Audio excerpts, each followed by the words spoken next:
네, 여러분 안녕하십니까. 11시 김광일 쇼 시작하겠습니다. 어제부터 저희 방송의 포맷을 좀 바꿨더니 많은 시청자들께서 이런저런 걱정을 해주시고 지청구도 주시고 했습니다. 저희가 일일이 그렇게 말씀 주시는 거 다 체크해서 앞으로 잘 반영하도록 하겠습니다.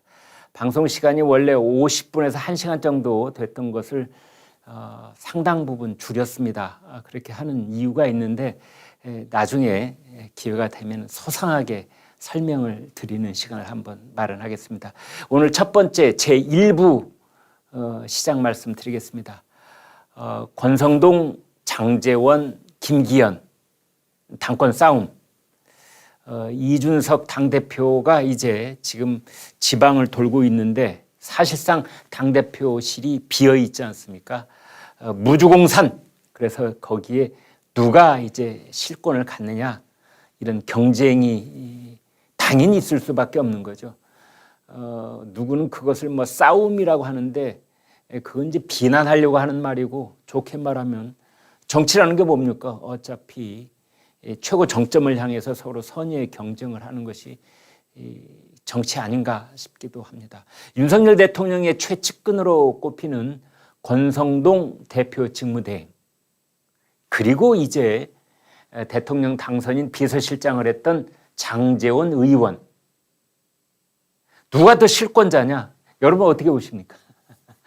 그래서 두 사람 사이가 또 한번 살얼음판을 걷고 있습니다. 장제원 의원이 어제 소셜미디어에 권성동 형님을 향해서 쓴소리를 날렸습니다. 형님에게 뭐 말씀이 너무 거칠다 이렇게 공개적으로 꼬집은 것입니다. 그 이유는 권성동 대행이 대통령실의 구급 직원을 사적으로 채용한 것에 대해서 해명을 했는데 그것이 문제를 일으키고 있기 때문입니다.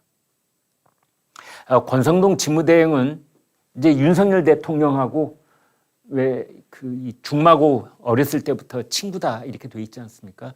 이제 윤석열 대통령과 친분을 쌓아왔던 인사의 아들이 이 대통령 구급 행정요원으로 채용된 것을 두고 이런 말을 했습니다. 내가 장제원 의원에게 압력을 넣었는데 7급이 아니고 9급에다가 채용을 했더라.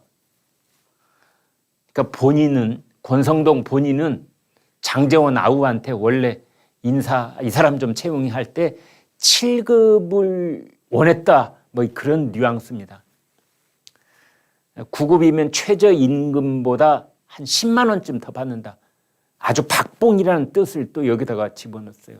강릉 촌놈이 최저임금 받고 서울에서 어떻게 사나. 권성동이 강릉 출신입니다. 그러니까 강릉 출신의 어떤 젊은이를 갖다 이제 꽂아 넣었다. 그런데 그 임금이 10만 원인데 어떻게 10만 원 최저임금에 10만 원밖에 안 되는데 어떻게 사냐. 이런 식으로 이 얘기를 해버린 겁니다. 여러분은 어떻게 들으셨습니까? 어떻게 보면은 이제 대통령 선거가 끝나고 집권 세력들이 대통령실에서 뭐 중요한 자리는 공개적으로 이렇게 채용을 하겠지만 그렇지 않은 실무진이야 어떻게 일일이 다 그렇게 하겠습니까? 그래서 이제 이렇게 아름아름으로 또 믿을 수 있는 사람들을 채용을 할 수 있다. 이제 그런 측면의 일부분이 드러난 것이다. 이렇게 말할 수 있는가 하면 반대로 권성동의 말은 매우 부적절하다. 압력을 행사했다느니 뭐 강릉 출신의 촌놈을 거기 꽂았다느니 자기가 강릉 출신이면서 말이죠. 최저임금을 들먹이면서 그보다 겨우 10만 원 많다느니. 참 거기 중대한 실언이 들어 있습니다. 마치 장제원 의원이 대통령실 인사를 좌지우지 말한 것도 문제입니다. 장제원 의원이 대통령 당선인 비서실장을 하기는 했지만 그리고 대통령실 그리고 정부 내에 이런저런 자리에 인사 영향력을 행사하고 있는 것으로 그렇게 알려진 것 또한 사실입니다.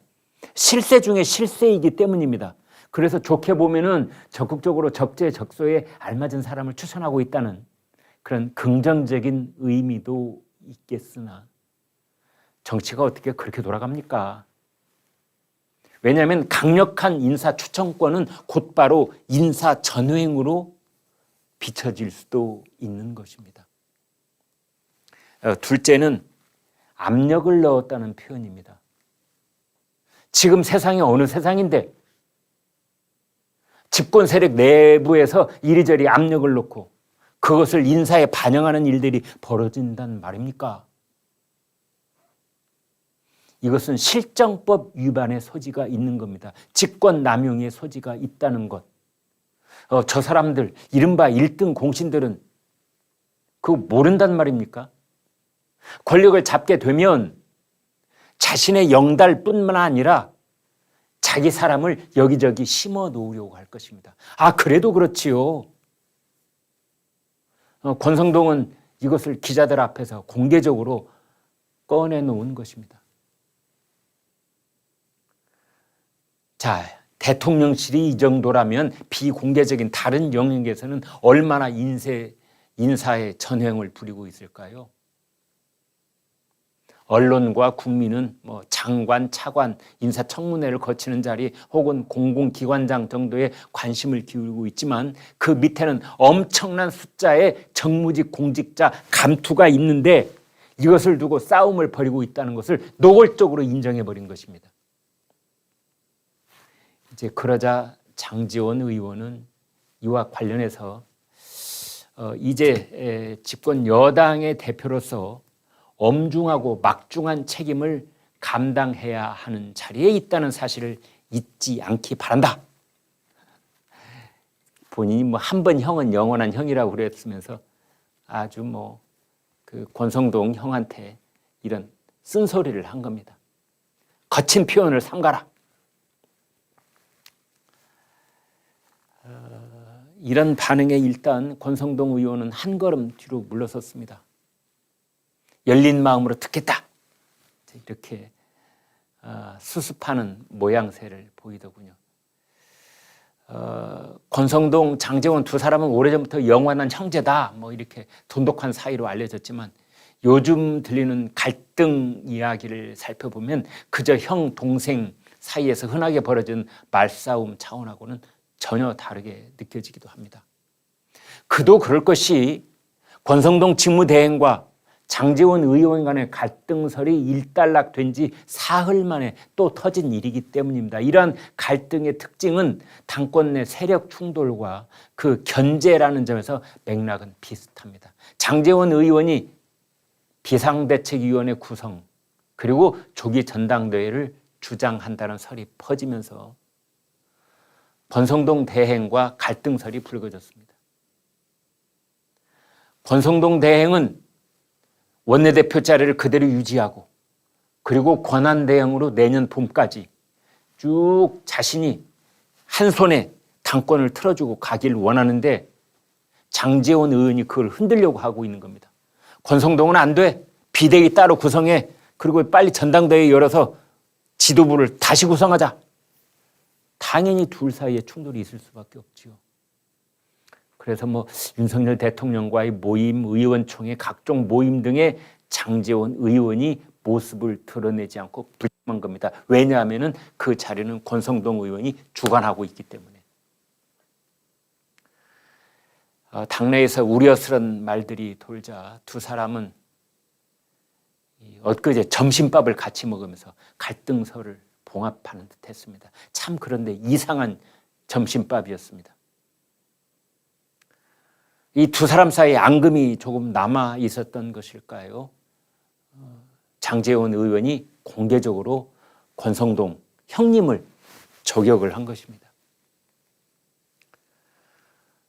사실 장제원 의원이 권성동 대행한테 진짜 불만이 있었다면 형 동생 사이에 무람없이 그냥 스스럼 없이 전화 혹은 직접 만나서 비공개리에 기자들 모르게 한마디 할 수 있는 것 아닙니까?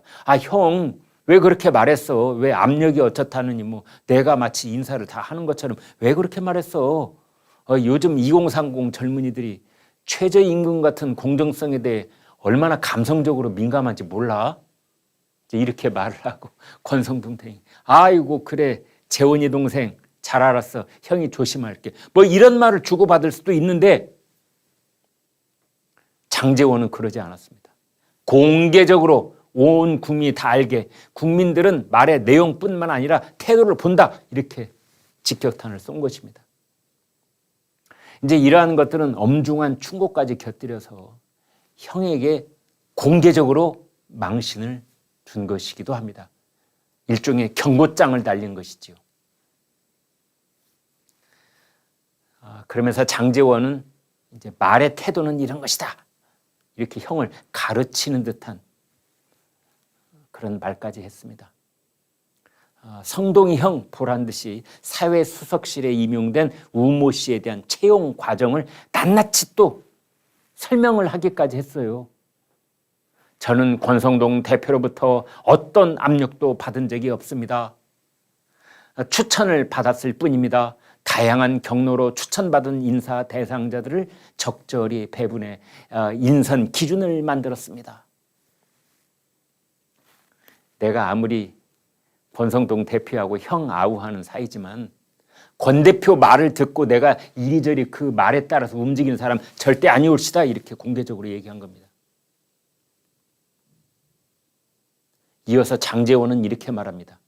권성동 대표가 7급을 부탁했으나 9급이 됐다는 것도 저는 기억이 없다. 우모 씨 역시 업무 능력과 이력, 선거, 공헌도 등을 고려해서 직급을 부여받았을 뿐이다. 대통령 당선인 비서실장으로서 추천자의 지위 고하에 전혀 개의치 않았다. 이렇게 쐐기를 탁탁 박아놓듯이 얘기를 하는 겁니다. 성동이 형은 얘기한 것은 다 사실과 다르다. 사실 겉으로는 그렇게 드러났지만 이 호형호재를 한다고 이제 기자들 앞에서 이렇게 얘기를 나누는 이 권성동, 장제원 이 두 사람이 계속 충돌하는 이유는 그렇습니다. 차기 당권 경쟁 구도에 엇갈리는 입장 때문입니다. 권성동은 직무대행 체제를 공고히 한 뒤에 적절한 시점에 비상대책위원회로 전환 경로를 밟거나 아니면 직무대행 체제 6개월을 지속하려고 하고 있습니다. 그렇지만 장제원은 조금 전에 말씀드린 것처럼 조기 전당대회를 통해서 당권 경쟁 구도를 조기에 끝나자는 입장입니다.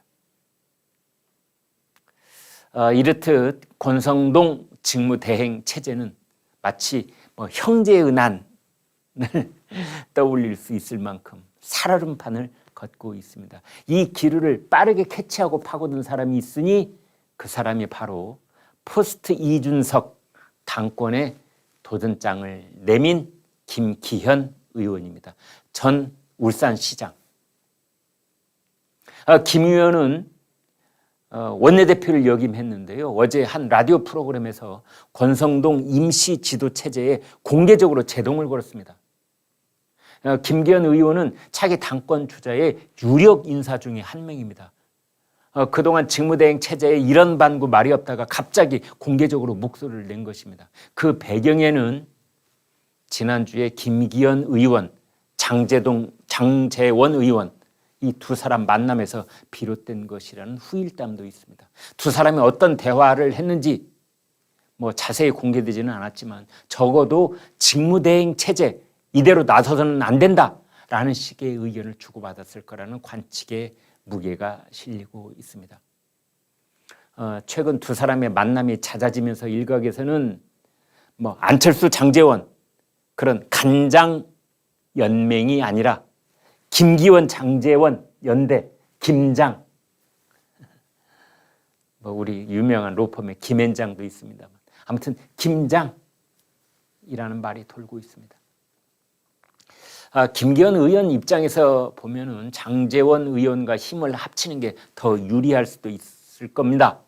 올 여름에 조기 전당대회를 통해서 안철수 의원보다 더 빠르게 당권을 움켜쥐고 이어서 총선 공천권의 당대표를 뽑는 내년 6월 전당대회까지 연달아서 승리하는 로드맵을 노려볼 수도 있을 테니까요. 그렇기 때문에 그동안 잠잠했던 김기현 의원이 사면 초과에 빠진 것처럼 보이는 권성동 직무대행 체제를 포착해서 더 흔들어 놓자, 뭐 이런 작전을 세우지 않았을까요? 내부 권력 투쟁의 양상은 점점 뚜렷해지고 있습니다. 그렇지만 결국은 윤석열 대통령의 마음이 어느 쪽으로 향할 것인지, 그것이 결정적인 요인이 될 것입니다. 장제원입니까? 권성동입니까? 아니면 김기현입니까? 저 얼핏 떠오르는 생각은 있는데 다음 기회에 여러분과 그 생각을 나눠보도록 하죠. 여러분은 어떻게 보십니까?